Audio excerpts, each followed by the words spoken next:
Pessoal, tudo bem? Aqui é o professor Kleber. Estou aqui para fazer uma análise com você que fez a prova de ontem, a prova do DEAP. Uma breve análise, já que em direito constitucional, a meu ver, foi relativamente tranquila. A princípio, já antecipando, não vejo possibilidade de recursos aí. Acho que direito constitucional foi tranquilo. Eram apenas 5 questões, né? Apesar de que eu acho que a FEPES aqui, ela poderia ter distribuído um pouco melhor as questões no conteúdo, e se você bem observar, ela cobrou das 5 questões, 3 questões sobre ordem social. O bom é que foi a nossa última aula de ordem social, a gente deu uma passada inclusive no aulão, então acho que vocês conseguiram ir bem nas questões de constitucional. O que vocês devem ter percebido, inclusive no aulão, é que matérias próprias de direito constitucional, o que a FEPES fez? Ao invés de jogar em constitucional, jogou lá para direitos humanos. Ou seja, aquela questão falando sobre os tratados, que lembra que eu dizia, tinha que cair na prova, caiu lá em direitos humanos, sobre a questão do quórum, da aprovação, etc. Aquela questão do uso de algemas, lembra que falamos no aulão, inclusive, caiu lá na prova, na parte de direitos humanos. Enfim, algumas outras situações que eram próprias do artigo 5º, que eles poderiam ter cobrado em direito constitucional, eles resolveram cobrar lá em direitos humanos. E por quê? Inclusive teve uma questão que cobrou a questão de nomenclatura, né?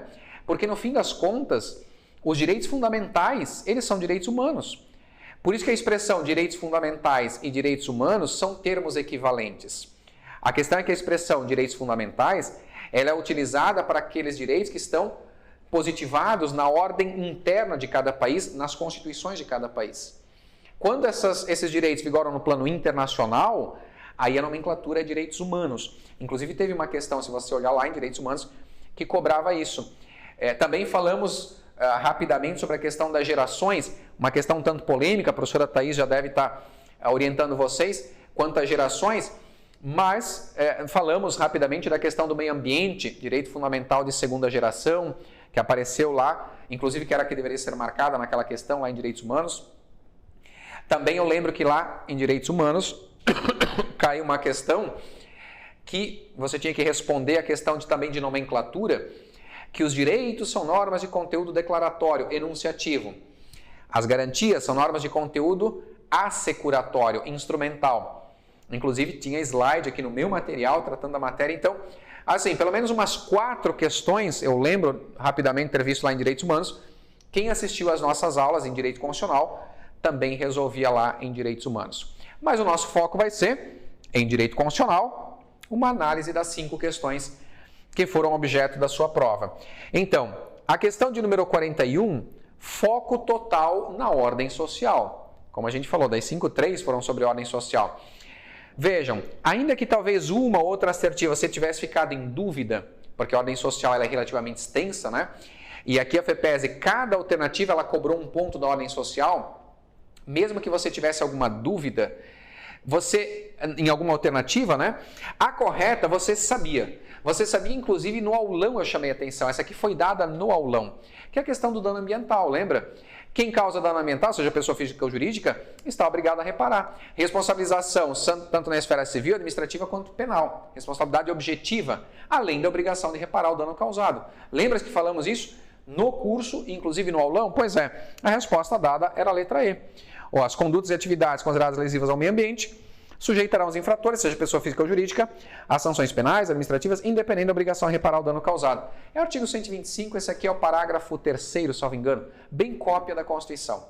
Então, como eu disse, um outro inciso, por exemplo, a letra A, também falamos no aulão, lembra? A questão do transporte coletivo urbano. Para quem? Para maiores de 65 anos, e não 60, como ele colocou ali. Esse até no aulão falamos. A letra B, justiça desportiva, está lá no 217, parágrafo 1º. O Poder Judiciário só vai admitir ações judiciais envolvendo questões relativas, ações relativas à disciplina e competições desportivas após esgotadas as instâncias da justiça desportiva regulada em lei. Tem que passar por toda a esfera da justiça desportiva para depois ir para o judiciário. O erro está quando ele falou independentemente. A letra C... é obrigatório os estados, DF e municípios vincular parcela de sua receita orçamentária à entidade pública de fomento, ensino, pesquisa? Não é obrigatório, é facultativo. Palavrinha-chave aqui, Esse foi o erro, não é obrigatório, é facultativo. E a letra D, prazo. Os prazos é que estão errados, ó. O prazo de concessão à permissão para serviço de radiodifusão, sonora, sons e imagens será de 15 anos para emissora de rádio e 30 de TV. É 10 e 15, tá? Esse foi o erro. Então, como eu disse, fiquei numa dúvida no prazo, tal, não sei se é obrigatório, parece que pode ser, mas assim, a letra E, essa você não poderia ter dúvida. Olha, eu sei que a letra E está correta, marco ela, e as outras, ainda que eu tenha alguma dúvida, eu sei que a E está correta. Então, ficou a letra E mesmo, tá? Na questão 42, bom, as outras 4 questões, se vocês bem observaram, o que a FEPESE fez? Julgue os itens. A maioria, acho que todas as 4 aqui tem item 1, 2, 3, 4, que você tem que julgar. A 42, de novo, ó, Seguridade Social. Falamos em sala. Isso aqui tem a ver com o artigo 195, incisos 1, 2, 3 e 4. São aquelas 4 fontes de financiamento da Seguridade Social. Então vejam, de acordo com a Constituição, a Seguridade será financiada por toda a sociedade. É o caput do artigo 95 isso aqui. É bem comum eles fazerem isso. Ela será financiada de forma direta ou indireta, mediante recursos provenientes dos orçamentos públicos e ainda das seguintes contribuições sociais. São 4 fontes de financiamento que aparecem lá no artigo 195. Essa aqui é uma delas, a importação de bens e serviços do exterior ou de quem a lei equiparar. Claro, importação. É o inciso 4 lá do artigo 195, correto. 2, do empregador. Será que empregador, empresa ou entidade equiparada na forma da lei também financia a Seguridade? Financia. E a contribuição da empresa, que é o inciso 1º do 195, tem 3 possíveis bases de cálculo. Uma delas é a incidência sobre a receita de concurso, sobre a receita ou faturamento. É uma base de cálculo da contribuição da empresa? Sim. Além da receita e faturamento, teríamos o lucro e também teríamos o que a banca confundiu, a folha de salários. Sobre a folha de salários, que ela meteu aqui embaixo no trabalhador. Também seria uma fonte de financiamento que parte das empresas, por isso o item 2 correto. O item 3, receita de concursos e prognósticos. Correto. Esse é o inciso 3 lá do artigo 195. O erro ficou por conta do inciso 4, do item 4. Na verdade, o trabalhador também financia. Se você olha o artigo 195, inciso 2, dos trabalhadores e demais segurados, ele fala. O erro foi quando ele meteu aqui no meio, trabalhadores e demais segurados, incidente sobre a folha de salários e demais rendimentos do trabalho. Ele puxou aqui a base de cálculo da contribuição das empresas, que está no inciso 1º. Por isso que acabou tornando ela em alguma medida errada, tá? Então, item 1, 2 e 3, alternativa A. Beleza? 1, 2 e 3, letra A. 42 foi para conta. 43. Opa, já apareceu a resposta aqui. Mas é tranquilo. De novo, ó, julgue os itens. 4 itens. Finalmente, saiu da ordem social e veio aqui para direitos políticos. Vamos ver se você estava afiado sobre os direitos políticos, ó. Sobre os direitos políticos, item 1. Os estrangeiros podem alistar-se como eleitores? Podem? Claro que não. A gente falou, estrangeiro não tem direitos políticos no Brasil. Está errado. 2. Condição de elegibilidade, idade mínima de 21 anos para vereador. Gente, isso aqui nós falamos com toda clareza. Lembra que ainda brinco, peixe pequeno, já pode ser vereador com quantos anos? 18, é a menor idade, e não 21. Também está errado. O item 3, o alistamento eleitoral e o voto são obrigatórios para maiores de 18 anos, certo? E facultativo para analfabetos. Ok. Analfabeto só se alista eleitor e vota se ele quiser. É facultativo. Então, o item 3, de fato, está correto. Já está ali a letra A, né, que é só o item 3. Porque o item 4 está errado, e você também tinha que lembrar, presidente, governadores e prefeitos, que houver, ou quem os houver sucedido ou substituído no curso do mandato, poderão ser reeleitos, quantas vezes, pessoal? Para um único período subsequente. É o artigo 14, parágrafo 5º, um período. Aqui ele colocou 2. Então está errado, realmente, só o item 3 é o correto. Beleza? Vamos para outra. Questão 44. Essa questão finalmente sai da ordem social. É uma questão sobre segurança pública e falamos inclusive no aulão. Veja só. Ele quer saber a correta, né? São 4 itens, item 1. Os municípios podem, conforme dispuser a lei, constituir guarda municipal? Claro que sim. Destinada à proteção de seus bens, serviços e instalações? Certo, inclusive no aulão falamos isso. É o artigo 144. Essa questão está no 144, só que ele tem vários parágrafos, né? Esse é o parágrafo 8º. Item 2. A remuneração dos servidores policiais integrantes dos órgãos de segurança pública será fixada na forma de subsídio. Pois é, esse item aqui você até poderia ficar numa certa dúvida. Esse aqui está lá no 144, me fugiu agora o parágrafo. O detalhe é que ele não usa a expressão na forma de subsídio. Ele remete lá para o artigo 39 da Constituição. E lá no 39, que fala da remuneração dos servidores, é por subsídio. Mas no fim dá no mesmo, né? É só uma questão de nomenclatura. Está correto também o item 3. 2, aliás. O item 3, tranquilo, né, pessoal? As polícias civis exercem a polícia ostensiva e preservação da ordem pública?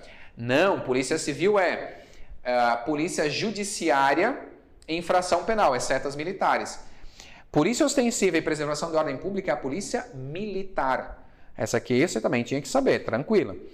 E a PF, a Polícia Federal, ela exerce a função de polícia marítima, aeroportuária e de fronteiras. Claro, fronteiras, está lá no parágrafo 1º do artigo 144.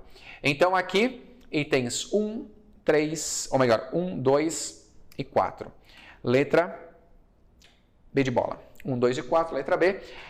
E por fim, a questão 45, voltando de novo à ordem social. Mais uma questão sobre ordem social, especificamente quanto à educação, né? Quanto à educação, veja lá, falamos isso aqui, né? Você com certeza soube responder. O ensino religioso, de matrícula e frequência obrigatória, não, é matrícula facultativa. Constitui disciplina e horário normal das escolas públicas de ensino fundamental. Isso sim, o erro está na palavrinha obrigatória. Então, item 1, errado. Item 2, o ensino será ministrado com base, dentre outros, nos seguintes princípios. Está lá no 205, parágrafo 1º, tem alguns princípios. Igualdade de condições para acesso e permanência na escola, gratuidade do ensino público em estabelecimentos oficiais, garantia de padrão de qualidade? Sim. Salvo engano, inclusive eu chamei a atenção para vocês que esse mesmo ponto, princípios do ensino, tinha caído agora recentemente na prova para o IFSC, né? Aqui que tivemos há pouco, eles também cobraram uma questão envolvendo os princípios do ensino. Tá certo. 3. As universidades gozam de autonomia. Falamos disso, autonomia didática, científica, administrativa, gestão financeira, patrimonial. E observarão os princípios da indissociabilidade entre pesquisa, ensino e extensão. Tá correto também, tá? E o último item. As atividades de pesquisa e extensão realizadas por universidades, elas são proibidas de receber apoio e financiamento do poder público? Claro que não, né? Você já pensou ser proibido? Bolsas, por exemplo, né? Não é proibido. É possível sim. Então, de tudo isso, temos que estar correto aqui o item 2 e 3. Nas assertivas possíveis, itens 2 e 3, letra C. Beleza? Então, pessoal, vou ficando por aqui. Espero que você tenha feito uma boa prova. Né? Dentro daquilo que nós vimos em sala, você teria condições tranquilamente. Só que, é claro, a gente sabe que concurso público, nem tudo são flores. Às vezes é uma questão emocional envolvida. Espero que você tenha ido bem. Espero que você consiga aí, entrar nas vagas. E se você também não conseguiu, você tem que pensar o seguinte, é uma etapa da sua vida, né? Não é isso que vai definir a sua vida, né? Entre vida e morte. Você tem que lembrar que você está numa caminhada, sobretudo se você começou agora. Foi uma boa oportunidade, com certeza você teve para perceber como é que é a pegada de um concurso, etc. E você sabe que concurso público é uma questão que demanda tempo. Ah, professor, mas eu já estou há um tempão fazendo e tal. Mas é uma série de questões que envolvem, né? Às vezes você podia não estar tão bem naquele dia da prova, ou por alguma razão externa, alheia à questão apenas conhecimento, você não conseguiu ir bem, mas saiba que é uma caminhada. Nós estaremos aqui, no que precisar, entre em contato aqui com a gente está à disposição. E se infelizmente, por alguma razão, você não conseguiu nessa prova, nesse concurso, siga aqui com a gente. Nós temos outras possibilidades, outros concursos em vista e aí outras oportunidades no mercado. Então, no mais, espero que você tenha conseguido aí a quantidade suficiente para ser aprovado. E se não for, volta aqui para a sala de aula sem nenhum problema. A gente segue aqui firmes e fortes para conseguir aprovação numa outra oportunidade. Beleza? Abraço a todos e até mais.